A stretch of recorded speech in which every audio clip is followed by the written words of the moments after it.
ஜோதிட நேயர்கள் அனைவருக்கும் வணக்கம். இன்னைக்கு நம்ம சேனல்ல என்ன பார்க்க போறோம் அப்படின்னு பார்த்தீங்கன்னா, மே 1ஆம் தேதி சித்ரா பௌர்ணமியானது வருகிறது. இந்த பௌர்ணமி பார்த்தீங்கன்னா அதிசக்தி வாய்ந்த மங்களகரமான ஒரு நாள் அப்படின்னே நம்ம சொல்லலாம். இந்த சித்ரா பௌர்ணமியோட சிறப்பு, இந்த சித்ரா பௌர்ணமி அன்று விரதம் இருக்கக்கூடிய முறைகள் என்னென்ன, அதுபோலவே இந்த சித்ரா பௌர்ணமி அன்று நீங்க கிரிவலம் செல்லக்கூடிய முறை என்ன அப்படிங்கிறத இந்த வீடியோ மூலம் நாம நிச்சயமாக தெரிந்து கொள்ளலாம். இந்த சித்ரா பௌர்ணமி நாளன்று நீங்க எந்த மாதிரி விஷயங்களை செய்யலாம், எந்த மாதிரி விஷயங்களை செய்யக்கூடாது அப்படிங்கிறதையும் இந்த வீடியோ மூலம் நீங்க தெரிந்து கொள்ளுங்க. இந்த சித்ரா பௌர்ணமியிலிருந்து கிரகங்களுடைய மாற்றத்தால் ஒவ்வொரு ராசினியர்களுக்கும் ஒவ்வொரு விதமான மாற்றங்களும் ஒவ்வொரு விதமான பரிமாணங்களும் கண்டிப்பா இந்த காலகட்டத்தில் நடக்கக்கூடிய ஒரு வாய்ப்பு இருக்கு அப்படின்னே சொல்லப்படுது. அந்த வகையில மிதுனம் ராசினியர்களுக்கு இந்த சித்ரா பௌர்ணமிக்கு பிறகு நடக்கக்கூடிய மாற்றங்களை நாம தெரிந்து கொள்ளலாம். முதல்ல சித்ரா பௌர்ணமியோட சிறப்பை நாம பார்க்கலாம். சித்ரா பௌர்ணமி நாளில் விரதம் இருந்து கிரிவலம் செல்ல உகந்த நேரம் எந்த நேரத்தில் அப்படிங்கிறத நாம இந்த வீடியோல நிச்சயமாக தெரிந்து கொள்ளலாம். இந்த ஆண்டிற்கான சித்ரா பௌர்ணமியானது மே 1ஆம் தேதி அன்று வருகிறது. மிகவும் புனிதமான இந்த பண்டிகைகளில் ஒன்றான சித்ரா பௌர்ணமி சைத்ரா அல்லது சித்திரை மாதத்தில் பௌர்ணமி நாளில் கொண்டாடப்படக்கூடிய ஒரு பண்டிகை அப்படின்னே சொல்லப்படுது. சித்ரா பௌர்ணமி பெரும்பாலும் ராஜபுத்திர புராணங்களுடன் தொடர்புடையதாகவே சொல்லப்படுது. இந்த புராணத்தில் முக்கிய கடவுள் பார்த்தீங்கன்னா சித்ரகுப்தர் இருக்கிறார். சித்ரகுப்தரிடம் அனைவருடைய கர்மாக்கள் அடங்கிய விரிவான பதிவேடுகள் இருப்பதாகவும், அந்த பதிவுகளின்படி இறந்த பிறகு யார் எந்த சொர்க்கம் அல்லது எந்த நரகத்திற்கு செல்ல வேண்டும் என்பதை தீர்மானிக்கப்படுவதாகவே சொல்லப்படுது. ஸோ இந்த மாதிரி விஷயங்கள் பார்த்தீங்கன்னா ஜோதிட ரீதியாகவே சொல்லப்படுது. கடந்த காலத்தில் செய்த தவறுகளுக்கு பரிகாரம் செய்து அவரிடம் மன்னிப்பு கேட்டு நன்மை செய்ய விரும்பக்கூடிய பக்தர்களுக்கு இந்த சித்ரா பௌர்ணமி நன்மை பயக்கும் அப்படின்னே சொல்லப்படுது. இது சித்திரை மாதத்தில் முழு நிலவில் வருவதால் மனித குலத்தின் அனைத்து செயல்களுக்கும் கணக்கிட்டு கடந்த கால பாவங்களுக்கு பரிகாரம் செய்யக்கூடிய சித்ரகுப்தரை நாம இந்த நாளில் வழிபாடு செய்து வேண்டிக் கொள்ளலாம். அதுபோலவே திருவண்ணாமலை பார்த்தீங்கன்னா கிரிவலம் செல்வதற்கு உலக பிரசித்தி பெற்ற ஒரு மங்களகரமான ஒரு சக்தி வாய்ந்த கோவில் அப்படின்னே சொல்லப்படுது. திருவண்ணாமலையில் மலையே சிவபெருமானாக கருதப்படுகிறது. இந்த கோவிலில் 14 கிலோமீட்டர் தொலைவு பார்த்தீங்கன்னா கிரிவலம் வரும்பொழுது கண்டிப்பாக நம்ம நினைத்த விஷயம் கண்டிப்பாக நினைத்தபடி நடக்கும் அப்படின்னு முழு நம்பிக்கையாகவே சொல்லப்படுது. மாதந்தோறும் வரக்கூடிய பௌர்ணமி நாட்களில் லட்சக்கணக்கான பக்தர்கள் கிரிவலம் செல்கின்றனர். இந்த மலையில பார்த்தீங்கன்னா இன்றும் பல சித்தர்கள் வாழ்ந்து வருவதாக வரலாறு ரீதியாகவே சொல்லப்படுது. சித்ரா பௌர்ணமியோட சிறப்பு என்னன்னு பார்த்தீங்கன்னா, மலையை வலம் வரும்போது மனிதர்கள் இடம் பக்கம் நடக்க வேண்டும். ஏன் அப்படின்னு பார்த்தீங்கன்னா, மலையை ஒட்டியுள்ள வலப்பக்கம் சித்தர்களும் யோகிகளும் தேவர்களும் வலம் வருவதாகவே ஐதீகமாகவே சொல்லப்படுது. அதுபோலவே கிரிவலம் செல்லும் போது திருமுறைகளையோ நீங்க உச்சரிப்பது அவசியமாகவே சொல்லப்படுது. அல்லது நமச்சிவாய சிவாய நம என்ற மந்திரத்தை நீங்க மனதார உச்சரிக்கலாம். இதை தவிர்த்து வேற எதையும் நீங்க பேசவே கூடாதுங்க. கிரிவலம் செல்லும் போது நிதானமாக நடப்பது அவசியம். அவசரமாகவோ வேகமாகவோ அல்லாத மற்றவர்களை இடித்து கொண்டோ செல்லவே கூடாதுங்க. அதாவது மனதார நீங்க ஒரு விஷயம் செய்யணும்னு நினைத்தீங்கன்னா முழு மனதார செய்யும் பொழுது கண்டிப்பாக அதற்குண்டான பலன் உங்களுக்கு முழுமையாக கிடைக்கலாம். ஒவ்வொரு ஆண்டும் சித்ரா பௌர்ணமி அன்று லட்சக்கணக்கான பக்தர்கள் மலைவலம் வருவார்கள். அந்த வகையில இந்த ஆண்டு வரக்கூடிய மே 1ஆம் தேதி அன்று நிறைய பக்தர்கள் வருவதாக எதிர்பார்க்கப்படுகிறது.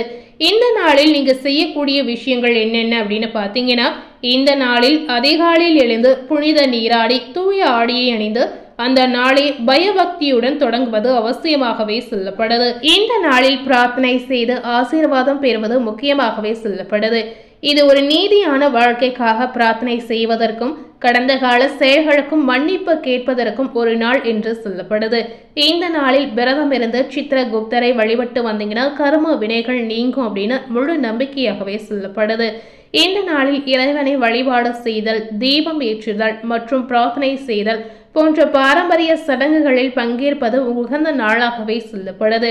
இந்த நாளில் விரதங்களை எப்படி இருக்கணும் அப்படின்னு பார்த்தீங்கன்னா, இந்த சித்ரா பௌர்ணமி நாள் முழுவதுமே உணவு ஏதும் அருந்தாமல் விரதம் அனுஷ்டிக்கலாம். அல்லது பழங்கள் அல்லது சாத்விக் உணவுகளை சாப்பிட்டு விரதங்களை நீங்க மேற்கொள்ளலாம். விரதம் இருப்பவர்கள் உப்பு சேர்த்த உணவுகளை சாப்பிடவே கூடாது. அது மட்டும் இல்லாமல் பால், பிற உணவுப் பொருட்களை உட்கொள்ளவும் கூடாதுங்க. இந்த மாதிரி விஷயங்களை கண்டிப்பாக நீங்க தெரிந்து கொள்வது அவசியமாகவே சொல்லப்படுது. இந்த சித்ரா பௌர்ணமி நாளில் சித்திர குப்தரை வழிபடுவதன் மூலம் சிவனுடைய அருளை நீங்க எளிதில் பெற முடியும் அப்படின்னு ஐதீக ரீதியாகவே சொல்லப்படுது. சில பக்தர்கள் பார்த்தீங்கன்னா அம்பாள், மீனாட்சி அம்மன் மற்றும் கல் அழகரையும் வழிபாடு செய்கின்றனர். ஸோ இந்த நாளில் கண்டிப்பாக இந்த மாதிரி முறைகளை நீங்க பின்பற்றலாம்.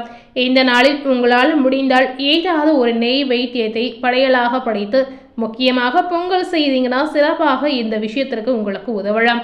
நெய்வேத்தியமாக வைத்து சித்திரகுப்தனை நினைத்து வழிபாடு செய்து வந்தீங்கன்னா செழிப்பையும் நல்ல அதிர்ஷ்டத்தையும் அவர் தருவார் அப்படின்னு சொல்லப்படுது. அதுபோலவே இந்த சித்ரா பௌர்ணமி அன்று தான தர்மம் நீங்க செய்யலாம். உங்களால் முடிந்தால் 2 ஏழைகளுக்கு கூட உதவிகளை நீங்க செய்யலாம். இந்த நாளில் பூஜை மற்றும் நெய்வேத்திய பிரசாதத்திற்கு பருப்பு, அரிசி, காய்கறிகள் இந்த மாதிரி நீங்க தானமாக கொடுக்கலாம். இந்த நாளில் செய்யக்கூடாதவை என்ன அப்படின்னு பார்த்தீங்கன்னா அசைவ உணவு மற்றும் போதைப் பொருட்களை தவிர்ப்பது அவசியமாகவே சொல்லப்படுது. அதுபோலவே இந்த நாளில் வாக்குவாதங்கள் மற்றும் எதிர்மறையை தவிர்ப்பது முக்கியமாகவே சொல்லப்படுது. எந்த ஒரு விஷயத்தை செய்தாலும் நேர்மையாக கடைபிடிப்பது உங்களுக்கு ரொம்ப ரொம்ப முக்கியங்க. ஸோ இந்த சித்ரா பௌர்ணமி அன்று எந்த மாதிரி விஷயத்தில் செய்யலாம், என்ன மாதிரி விஷயங்களை நாம் பின்பற்றலாம் அப்படிங்கிறத இந்த வீடியோவில் தெரிந்திருப்பீங்க.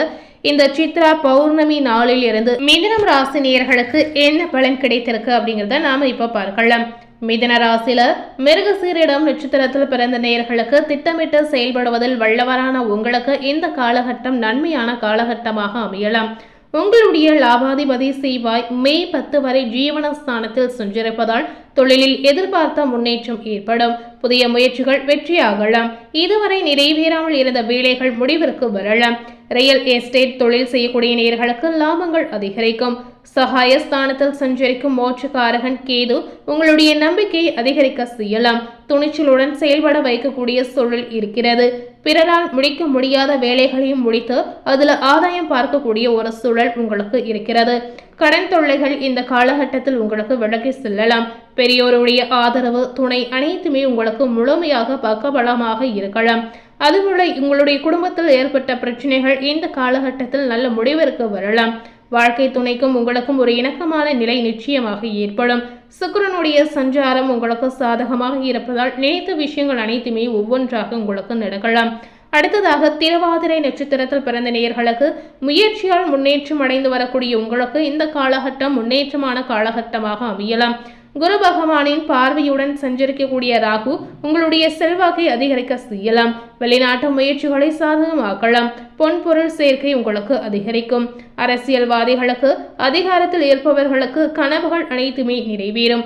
இந்த காலகட்டம் முழுவதுமே லாபஸ்தானத்தில் உச்சமாக சஞ்சரிக்கும் சகாய ஸ்தானாதிபதி சூரியன் இதுவரை இருந்த நெருக்கடிகளில் இருந்து உங்களை விடுவிக்கக்கூடிய சூழலை ஏற்படுத்தலாம்.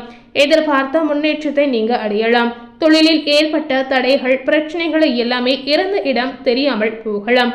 புதிய நம்பிக்கை பிறக்கக்கூடிய அற்புதமான காலகட்டமாக உங்களுக்கு அமையுங்க. அடுத்ததாக மிதுன ராசியில புனர்பூசம் நட்சத்திரத்தில் பிறந்த நேயர்களுக்கு பிறருக்கு வழிகாட்டியாக வாழ்ந்து வரக்கூடிய உங்களுக்கு இந்த காலகட்டம் யோகமான காலகட்டமாக அமையலாம். உங்களுக்கு இந்த காலகட்டம் வெளியூரில் சென்று தங்க வேண்டிய நிலை ஏற்படும். இதனால குடும்பத்திற்கும் உங்களுக்கும் ஒரு இடைவெளி ஏற்படலாம். இருந்தாலும் பார்த்தீங்கன்னா குரு பகவானின் பார்வை உங்களுடைய ராசியில் இருப்பதால் இந்த காலகட்டத்தில் கிடைப்பதால் பூர்வீக சொத்தில் ஏற்பட்ட பிரச்சனைகள் விலகி செல்லலாம். வழக்குகள் சாதகமாக முடியலாம். பிள்ளைகளால் பெருமை உங்களுக்கு உண்டாகும். குழந்தைக்காக ஏங்கியவர்களின் ஏக்கங்கள் தீரலாம். திருமண வயதில் இருக்கக்கூடிய நேயர்களுக்கு தகுதியான வரன் வந்து சேரலாம். நட்பில் ஏற்பட்ட விரிசல் விலகலாம். கூட்டு தொழில் செய்யக்கூடிய நேயர்களுக்கு லாபங்கள் அதிகரிக்கும். கணவன் மனைவிக்குள் ஏற்பட்டு இருந்த பிரச்சனைகள் தீரலாம். சூழ்நிலை காரணமாக பிரிந்திருக்கக்கூடிய நேயர்கள் மீண்டும் ஒன்று சேரக்கூடிய வாய்ப்பு உங்களுக்கு உருவாகும். இந்த நேரத்தில் சொந்த வீடு, இடம் வாங்கக்கூடிய முயற்சி ஏதாவது செய்தீங்கன்னா வெற்றியாக உங்களுக்கு முடியலாம். ஸோ இந்த காலகட்டம் உங்களுக்கு நெருக்கடிகள் நீங்கக்கூடிய அற்புதமான காலகட்டமாக நிச்சயமாக உங்களுக்கு அமையுங்க. தொழிலாளர்களுக்கு உழைப்பிற்கேற்ற ஆதாயம் நிச்சயமாக உண்டாகலாம். ஸோ இன்னைக்கு நம்ம சேனலில் மிதுன ராசினியர்களுக்கு சித்ரா பௌர்ணமிக்கு பிறகு என்ன மாதிரியான மாற்றங்கள் கிடைத்திருக்கு அப்படிங்கிறத இந்த வீடியோ மூலம் நிச்சயமாக நீங்கள் பார்த்து தெரிந்திருப்பீங்க. மேலும் இதுபோல ஒரு புதிய தகவலை தெரிந்து கொள்ளணும் அப்படின்னு நினைத்தீங்கன்னா மறக்காம நம்ம சேனலை சப்ஸ்கிரைப் பண்ணி பக்கத்தில் இருக்கக்கூடிய பெல் பட்டனையும் மறக்காம ப்ரெஸ் பண்ணிடுங்க. நீங்க சப்ஸ்கிரைப் பண்ணால் மட்டுமே நம்ம சேனலில் போடக்கூடிய எல்லா நியூ அப்டேட்டான வீடியோஸும் நீங்கள் உடனுக்குடன் பார்த்து தெரிந்து கொள்ளலாம். ஸோ மறக்காம சப்ஸ்கிரைப் பண்ணி பெல் பட்டனை ப்ரெஸ் பண்ணிடுங்க. தேங்க்யூ.